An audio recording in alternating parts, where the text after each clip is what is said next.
අපේ නීතිය කොතරද කියන එකේ පොඩි ගැටලුවක් තියෙනවා. ඒ ගල්කිස්ස උසාවියේත් මම දන්නවා ඒ බන්ධනාගාර පිරිස ගෙනල්ලා බස්සලා ඒ වාහනේ පාක් කරන තැනක් තියෙනවා. බස් එක එනකොට මේක ගන්න කියලා තමයි කියලා තියෙන්නේ. අපි අපේ තත්ත්වය රැක ගන්න ඕනේ. අධිකරණ පද්ධතිය කියන්නේ අපේ නීතිය ක්‍රියාත්මක වෙන ස්ථානේ. මේ සියලුම දේවල් වලට උඩින් තමයි නීතිය තියෙන්නේ. මෙයාව ඉන්ටර්ඩික් කරන්න ඕනේ මූ අරු කවුද මුන්න මන්ද කියලා මහා ජරා විදියට කතා කරනවා. තම පොලිසියේ කනිෂ්ඨ නිලධාරියෙක් වෙනුවෙන් ඒ වෙලාවේ පෙනී සිටි නැති පොලිසියේ OIC කවුද? උසාවියට ඉදිරිපත් කළ යම් ක්‍රියාවලියක් සිදු වෙනවා නම් ඒකට ක්‍රමවේදයක් තියෙනවා. ඒ කියන්නේ නීතිය හැමෝටම සමාන වෙන්න ඕන කියලා කියන්නේ ඒක තමයි. මමත් ගමේ ගැහණියක් මම දැකලා තියෙනවා ගම්වල මිනිස්සු රණ්ඩු වෙනවා. රණ්ඩු වෙලා අවසානයේදී පොලිසියට ගිහිල්ලා දාන පැමිණිල්ල මොකද්ද? මගේ කරේ තිබ්බ මාලේ කඩාගත්තා කියලා. අයිබෝන් පුබුදමු ශ්‍රී ලංකාව. සියලු දෙනාටම සුබදෑසනක් අයිබෝන්. ඉතින් අද පොඩි විස්තර ටිකක් අරගෙන ආවා ඔබත් එක්ක සාකච්ඡා කරන්න. ඉතින් මම හිතන්නේ පහුගිය දවස් ටිකේ දිගටම යම් මාතෘකා කීපයක් දේශපාලන කරළිය තුල සාකච්ඡා වුණා. නමුත් දැන් මේ පහුගිය දවස් ටිකේ මේ අලුත් මාතෘකාවක් ආවා මේ ගල්කිස්සේ උසාවියේ අර පොලිස් පොඩ්ඩ සම්බන්ධව. මම හිතන්නේ ඔබ දන්නවා ඇති පොලිස් පොඩ්ඩ කියලා කිව්වන් පස්සේ මොකක් ගැනද මේ කතා කරන්න හදන්නේ කියන එක.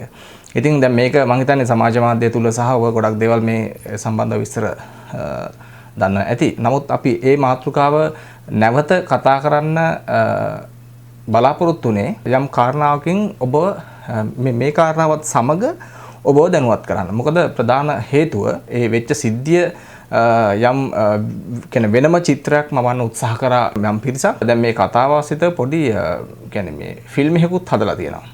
පොඩි වීඩියෝ එකකුත් හදලා තියෙනවා මේ AI තාක්ෂණය පාවිච්චි කරලා. ඉතින් ඒ කියන්නේ ඒ මට්ටමටම අපි වැටිලා ඉන්නේ. අපේ නීතිය කොතරද කියන එකේ පොඩි ගැටලුවක් තියෙනවා. හරි. ඉතින් ඔබ දන්නවා දැන් එදා උසාවිය තුලදී වෙච්ච සිද්ධිය මම කෙටියෙන් පොඩි දෙයක් ඔබට මතක් කරන්නම්. එදා වෙලා තියෙන සිද්ධිය තමයි ඔබ දැකලා ඇති උසාවියකට ගියන් පස්සේ උසාවියේ නඩු අහනකොට උදේට බන්ධනාගාරයේ සිටින රැඳවියන් උසාවියට අරන් එනවා. ඒ උසාවියට අරන් එන බස් එක නවත්තන තැනක් තියෙනවා. ඒ කියන්නේ නිශ්චිත ස්ථානයක් තියෙන ඕනම උසාවියක. ඔය ගල්කිස්ස උසාවියේත් මම දන්නවා ඒ බන්ධනාගාර පිරිස ගෙනල්ලා බස්සලා ඒ වාහනේ පාක් කරන තැනක් තියෙනවා. ඉතින් මේ ස්ථානයේ ඔය නීතිඥ ඔය මේ සිද්ධියට අදාළ නීතිඥ මහතාගේ වාහනේ නවත්තලා තිබෙනවා. ඉතින් ඒ නවත්තලා තිබුණායි බස් එක එනකොට මේක ගන්න කියලා තමයි කියලා තියෙනවා. වාහන ඕන තරම් ඉඩ තියෙනවා නවත්තන්න. ඔය උසාවි භූමිය තුල නීතිඥ මහතුරුන්ගේ වාහන විතරයි ඇතුළට ගන්නෙ. හරිද? නීතිඥ මහතුරුන්ගේ සහ ඒ අදාළ පොලිස් ස්ථානවල එන අයගේ වාහන විතරයි පොලිස් ස්ථාන විතරයි ඇතුළට ගන්නෙ. එතකොට එහෙම අවස්ථාවලත් ඔය පිටිපස්සේ සෑහෙන්න ඉඩ තියෙනවා. හරිද? ඉතින් ඒ වගේ ඉඩ තියෙන තැනක් බලලා මොකද ඔහු මං හිතන්නේ ඔහු කනිෂ්ඨ මේ නීතිඥවරයෙක් නෙමෙයිනේ. මොකද ඔහු එදා උසාවියට ආවත් නෙමෙයිනේ. එතකොට ඔහු දන්නවනේ මෙතන මේ බස් රථය මෙතන නවත්තනවා. පොලිසිය වාහන මෙතන නවත්තන්නේ. අනිත් වාහන කොතනද නවත්තන්නේ කියන එක ඔහු දන්නවනේ. ඔහු දැනුවත් වෙන්න ඕනේ. අපි අපේ තත්ත්වය රැක ගන්න ඕනේ. ඒ කියන්නේ අපි යම් නිලධාරියෙක් ඒ කියන්නේ ඇවිල්ලා කිව්වනම් මෙහෙමයි.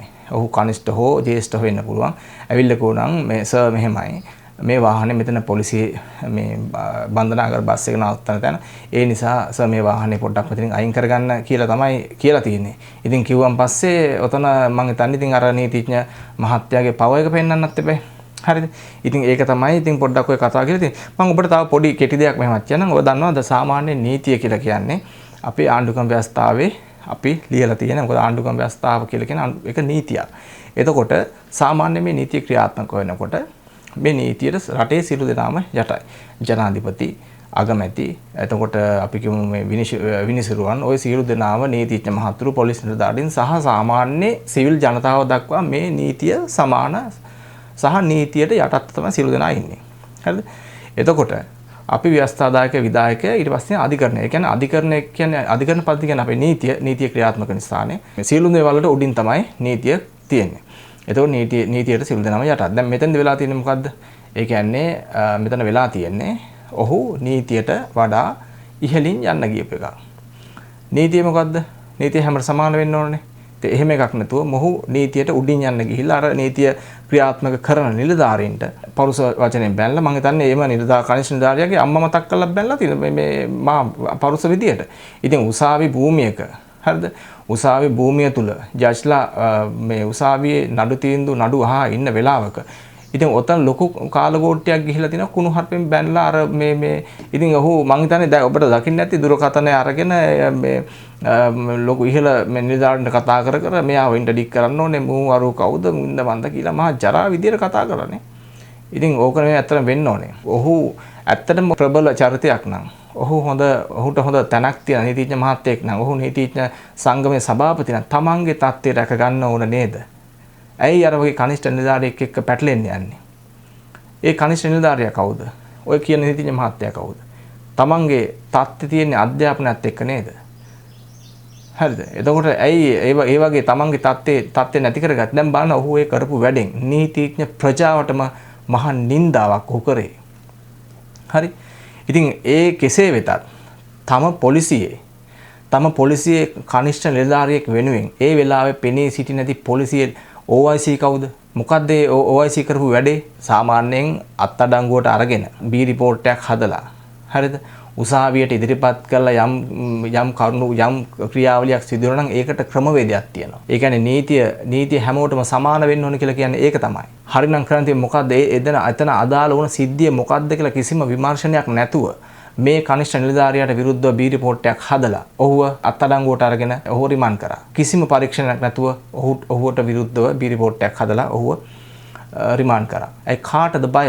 නීතියට බය වෙන්න ඕනේ නැහැ. පුද්ගලයන්ටයි බය වෙලා තියෙන්නේ. මේ ස්ථානාධිපතිවරයාට කවුද ඉහලින් කතා කරලා ඔහුව අත්අඩංගුවට ගන්න කියලා දුරකථනයෙන් කියපු පොලිසිය ලොක්කා නැත්තම් ඊට ඉහලින් ඉන්නේ කවුද? කිසිම විමර්ශනයක් කරන්නේ නැතුව සිද්ධිය මොකද්ද උනේ කියලා විමර්ශනයක් කරන්නේ නැතුව ඇයි එම කනිෂ්ඨ පොලිස් නිලධාරියාව අත්අඩංගුවට අරගෙන රිමාන්ඩ් කරේ? හරිද? ඉතින් කාටද කාගේ හයියකටද මේ නීතිය සමාන දෙකට? එතන කී දහහක් එතන බලාගෙන හිටියද ඒ වෙච්ච සිද්ධිය? ඒ සියලු දෙනාම එතන බලාගෙන හිටිද්දි කොහොමද නිර්මාණය වෙන්නේ වීඩියෝ පටයක්? AI තාක්ෂණයේ මාර්ගයෙන් කොහොමද මේ වීඩියෝ පටයක් නිර්මාණය වෙන්නේ? ඇයි මේවා උසාවිය නොමග යවන්නේ? ඉතින් දැන් මේකේ ඇත්තට රෙස්පෙක්ට් කරන්න ඕනේ කාන්තාවක් කියන අය තමයි මෙම නඩුවේ අර නීතිඥවරයාගේ පැත්තෙන්. ඒ කියන්නේ දැන් මෙතන මේ බොරු කියලා පරුස වචනයෙන් අසභ්‍ය ලෙස මේ උසාවියේ හැසිරුණු නීතිඥවරයා වෙනුවෙන් නීතිඥවරු 100ක් හිටිද්දි ඒ කනිෂ්ඨ නිලධාරියා වෙනුවෙන් පෙනී සිටින ආපු කාන්තාව ඇය තමයි මේකේ මේ පොඩි විස්තරයක් දාලා තියෙනවා. මම මාත්‍රේ ඉඳලා ආවේ මෙම නඩුවට කතා කරන්න. මම නීතිඥ මේනකා සමරවික්‍රම. මේ නීතිඥ මේනකා සමරවික්‍රම මහත්මියට අපි ඇත්තටම රෙස්පෙක්ට් කරන මේ අවස්ථාවේදී ඒ වෙනුවෙන් එම කනිෂ්ඨ නිලධාරියා වෙනුවෙන් පෙනී හිටියට.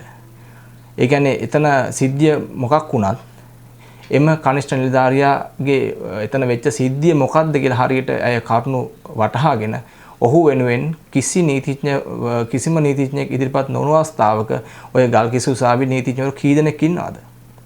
ඇයි ඔහු වෙනුවෙන් කතා කරන ඉදිරිපත් වෙන්න බැරි වුනේ? මම එන්නේ මාත්‍රේ ඉඳලා. නීතිඥයෝ 100ක් අනිත් පැත්තේ ඉඳි මම පොලිස් නිලධාරියා වෙනුවෙන් කතා කරන්න කාන්තාවක් විදියට තනියම නැගිට්ටා. කිසිම විටක ප්‍රබලයා විසින් දුබලයාව පෙලන්න දෙන්න හොඳ නැහැ. ආයේ කිසි දිනක මේ වගේ දේවල් වෙන්න දෙන්න හොඳ නැහැ කියලා තමයි ඇය සඳහන් කරන්නේ. ඇය අපේ සමාජයට වැදගත් පණිවිඩයක් ලබා දෙනවා. මේ නඩුවට පෙනී සිටීම මගින් ඇය විශේෂ පණිවිඩයක් ලබා දෙනවා. ඒ මොකද්ද? ප්‍රබලයා විසින් දුබලයාව පෙලන්න හොඳ නැහැ කියන එක. ඉතින් ඒ වගේම තව දෙයක් කියන්න ඕනේ. දැන් මෙම නීතිඥවරියත් ගමේ නීතිඥයෙක් මම දැක්ක ඒකේ වොයිස් කට් එකකින්ම කියනවා. එයා කියන විදිහට කියනවා මමත් ගමේ ගැහණියක් මම දැකලා තියෙනවා ගම්වල මිනිස්සු රණ්ඩු වෙනවා. රණ්ඩු වෙලා අවසානයේදී මේ පොලිසියට ගිහලා දාන පැමිණිල්ල මොකද්ද? මගේ කරේ තිබ්බ මාලේ කඩාගත්තා කියලා. ඉතින් අන්න ඒ වගේ සිද්ධියක් තමයි මෙතන වෙලා තියෙන්නේ. බහිම්බස්සුනේ වෙනම දෙයකට අර ඔහුගේ පව එක පෙන්වන්න නීතිඥ මහත්තයාගේ පව එක පෙන්වන්න තමයි අර කනිෂ්ඨ නිලධාරියාට විරුද්ධව ඔහුට පහර දීමක් සිද්ධ කරා කියලා බොරු චෝදනාවක් දාලා AI වීඩියෝකුත් හදලා උසාවියත් නොමග යවන්න උත්සාහ දරමින් සිටින්නේ ඒ ජේෂ්ඨයි කියලා කියා ගන්න නීතිඥ මහතා. මම හිතන්නේ මොන ජේෂ්ඨත්වයේ තිබ්බත් ඔහු හරිනම් ඇයි ඔහුට මේ වෙනකන් අධිකරණයේ පෙනී සිටින්න බැරි වුනේ? ඇයි හැංගිලා ඉන්නේ? මම හිතන්නේ ඔහුත් අර දේශබන්දු තෙන්නකෝන්ගේ න්‍යාය තමයි අනුගමනය කරමින් සිටින්නේ. කෙසේ වෙතත් මම හිතනවා මේ වගේ දේවල් ඉදිරියට වෙන්න දෙන්න හොඳ නැහැ. රටේ ජනතාව මම හිතන්නේ අර පොලිස් නිලධාරිය වෙනුවෙන් ඒ කරපු කැපකිරීම බෙහෙවින්ම අගය කරනවා. ඉතින් ගිහිල්ලා එන්නම් නැවතත් වැඩසටහනක් සමගින් මම මංජල කුමාරතුංග පුදුම ශ්‍රී ලංකා YouTube නාලිකාව වෙනුවෙන් එනම් සියලු දෙනාටම සුබ දවසක්.